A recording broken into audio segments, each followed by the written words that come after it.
Hey everyone, I'm Dan Orboole. This fine fellow with me is Drew Discman. We just got back from an incredible race at the Oooooooo Raceway. That's right, I'm ready once again after being hyped up from today's race. Gotta say, that Greg Woods really gets my blood pumping, and my pick, Crazy Cat's Eye, did not disappoint. How about the O-Rangers, Dan? Oh, well, we'll have plenty of time for our hosts in a bit. Let's kick things off first with Saturday's qualifying runs.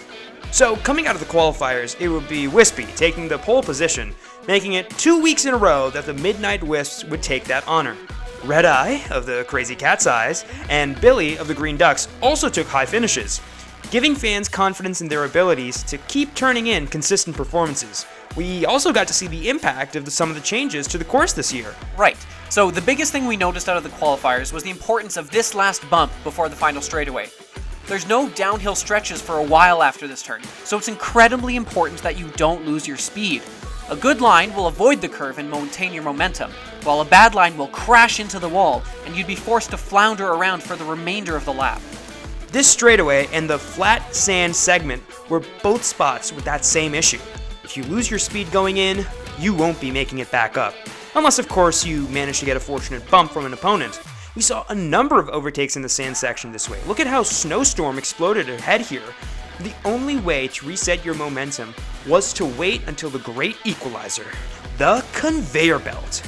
A lap that starts well would end well, but lose your momentum early and it would kill you until you get to the belt. So the surprising breakout star this week was Mimo of Team Momo. Despite finishing 14th in qualifiers, they moved up 12 places in just the first lap and had a hold of first place right off the belt to start lap 2. And that was it. They never relinquished that lead, and we all watched their lead grow bit by bit with each passing lap. It got big enough so that they could swallow a few lesser laps later on, as their initial cushion carried them to victory. It was a dominant display of front running, possibly even eclipsing what we saw out of Yellow Eye just a week ago.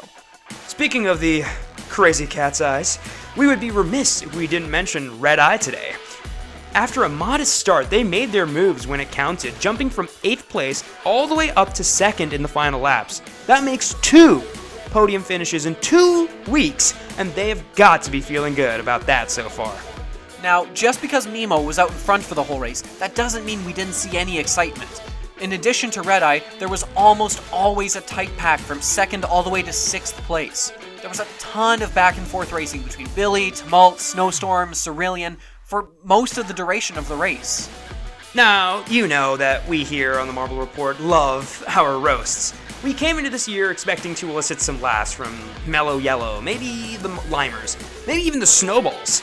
But wow, no one could have called what we're seeing here. It's incredible. Amazingly, the top 3 finishers from the 2020 Marble League have combined for a grand total of 0 points over 2 races. We've got the Minty Maniacs, who failed to qualify for the 2nd straight week. We've got the Savage Speeders, who after an unfortunate DNF, bounced back with a last place finish that they can't chalk up to bad luck. And we've got the O'Rangers, who show with a 15th place finish that the host's curse is alive and well. Oh my. So, at the end of the day, it's Team Momo that sits in first place overall. The 1 point earned from last week's fastest lap proving to be the difference maker. And that's all from the Oooooooo Raceway. We'll be back next week when Marbula One rolls into the Bumblebee's Honey Dome. We'll see you then. Hey, thanks for watching. Maybe check out some of our other series on the channel, or subscribe to the Marble Report to make sure you're always up to date with the latest and greatest in Marble news. We'll see you at the next one.